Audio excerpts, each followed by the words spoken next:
Good morning, ladies and gentlemen. Last time we are trying to dive deeper into the language of agroecology by trying to understand the mostly used terms in agroecology, knowing very well that by actually understanding those, then would be very well equipped to deliberate freely and understand what other agroecologists are actually discussing whenever we're at conferences, when we're in meetings and debates.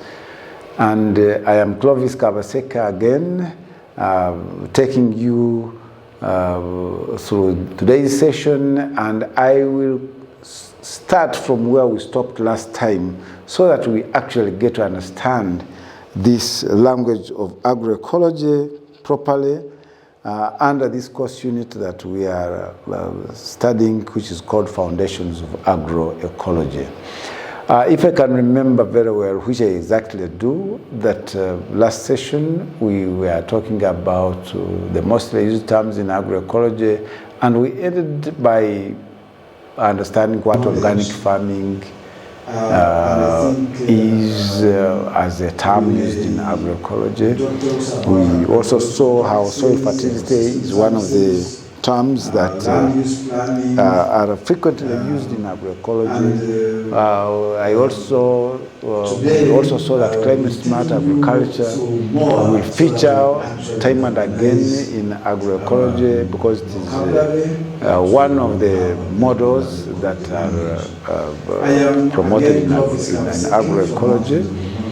Nutrient cycling, I think we actually dwelt on that one so much because of its importance in agroecology, and how polyculture is one of the things that actually agroecology promotes.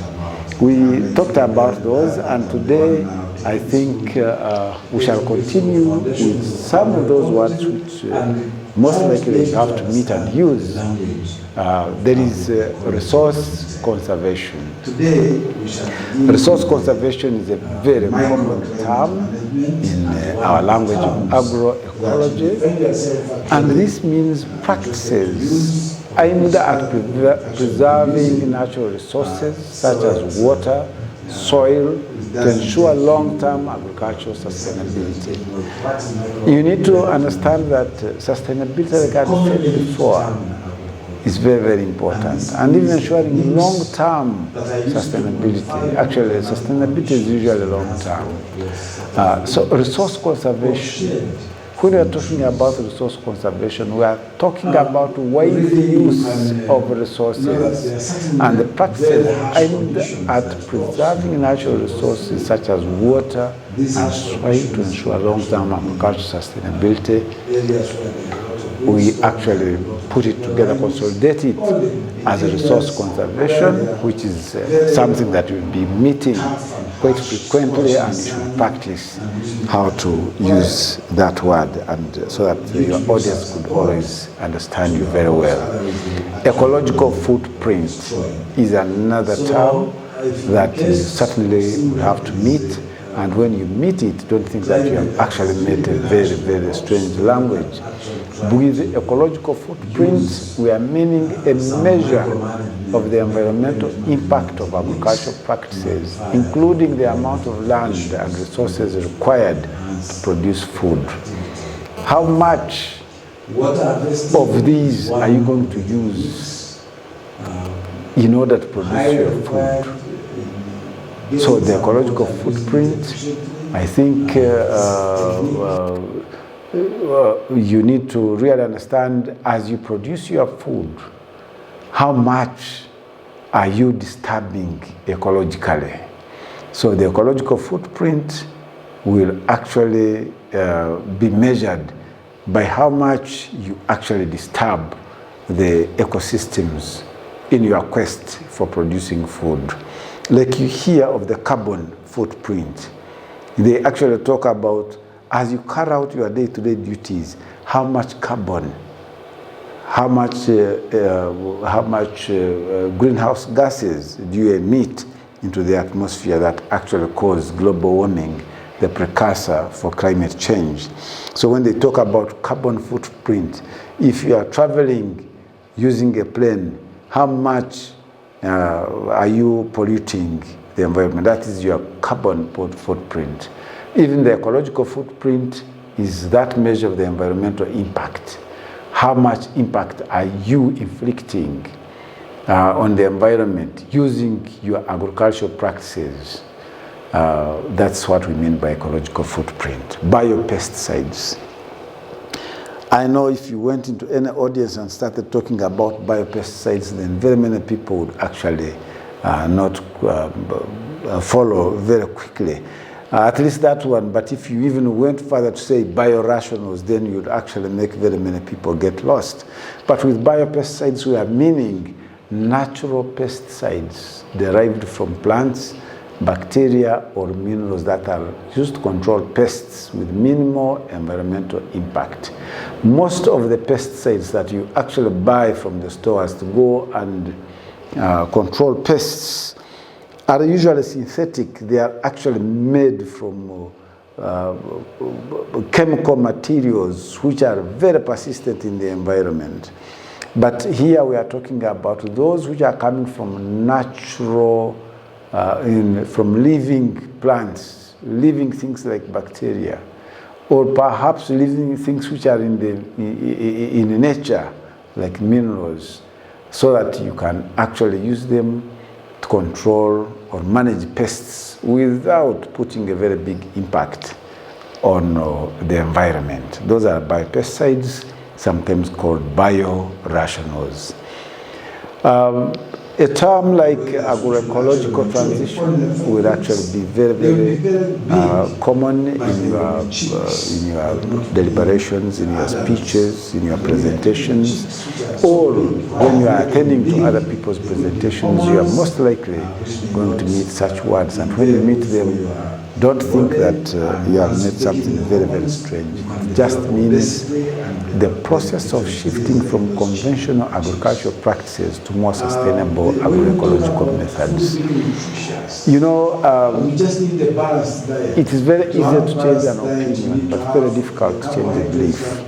There are so many people who have actually developed a belief that unless you use conventional means like the use of synthetic fertilizers and synthetic pesticides, you can never do agriculture.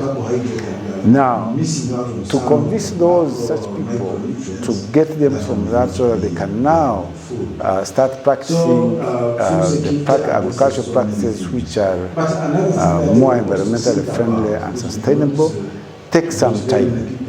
So once you convince those people and they start desisting, they start moving away from those very harmful practices of conventional agriculture, and they try adopting the agroecological methods, that period of time that they will take in order to shift from their belief to become agroecologists is their agroecological transition. Food systems, you know very well that in agroecology, we actually use the systems thinking. If you can remember the Church's systems theory. So even when we are talking about food, we have to talk about food from the systems perspective. So food systems will be a very common vocabulary that you meet in your interjections and deliberations and conversations about agroecology. And this means the interconnected network of food production, processing, distribution, consumption, and waste management. You can now imagine when we're talking about the systems, we are coming right from food production. And food production is something which we actually condense and say it is from field to fork. Right from the time you are clearing the bush and preparing the soil, up to harvesting, up to processing, up to transporting, up to eating, and up to waste management. All that is the system that the food goes through. So the food systems will mean that if somebody mentions about food systems, this is exactly what he or she will be talking about. Traditional ecological knowledge, sometimes abbreviated as TEC, or sometimes known as indigenous and local knowledge. This one is that which informs sustainable land and resource management practices. When we are talking about that, and I had talked about it the other time, the other session, and it is now coming up again. We are meaning indigenous and local knowledge systems that inform sustainable land and resource management practices.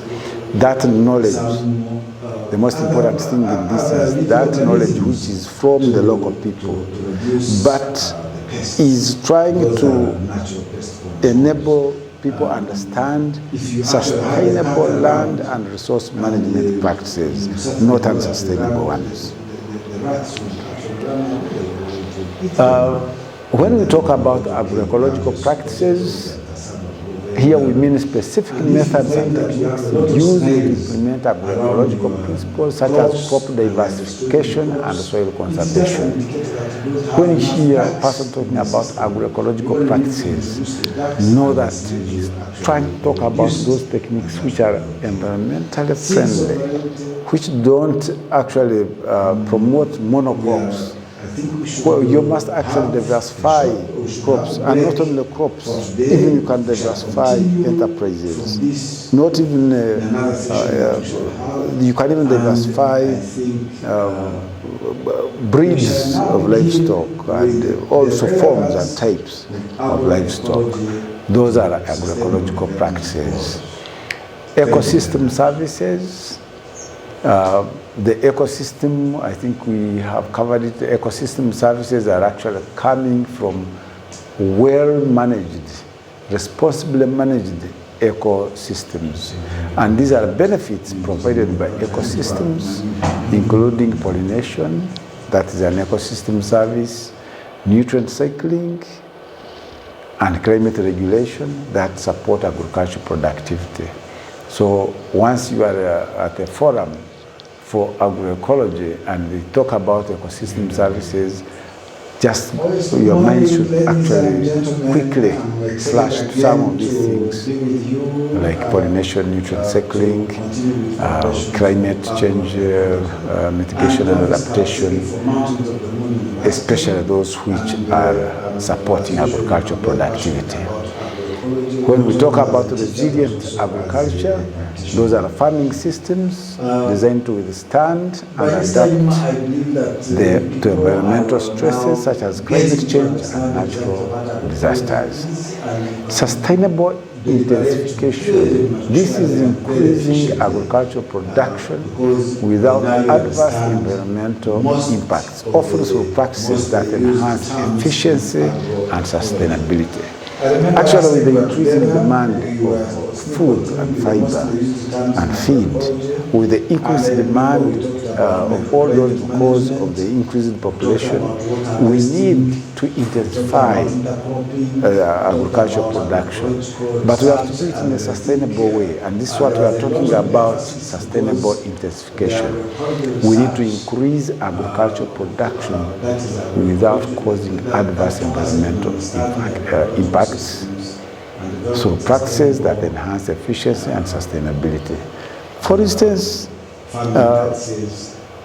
we have, there is already a method that we will study as we move on, of using a very small space, 1 meter by about 5 meters, to produce enough ginger equivalent to what you can get from 1 acre. The process of intensifying that production is very agroecological as you learn it. There is what we are calling vertical gardening, where you can find that using a small space, you can actually get a lot of produce. You have seen some people staking beans using indeterminate beans which can actually climb up 3 meters high, and then they produce a lot of yield from a small area. This one can actually be a form of intensification which can be done in a sustainable way without causing adverse environmental impacts. Land use planning is extremely important in agroecology, and it will be some word terminology that you'll be seeing quite often. And this is the process of evaluating and managing land resources to optimize agricultural productivity and environmental health. Actually, I always say that if you had to do an environmental impact assessment before you carry out an agricultural enterprise, then you will end up doing agroecology, because you have to do the planning properly so that whatever you do will actually increase the production and minimize environmental degradation. I would like to have a short break after this, and we shall also continue with more terms that will constitute our agroecology language. When we complete all these, you'll be ready to go with a very good presentation or deliberation using the agroecology words, language, where very important terms are. Until we meet again, I wish you a good day. Thank you.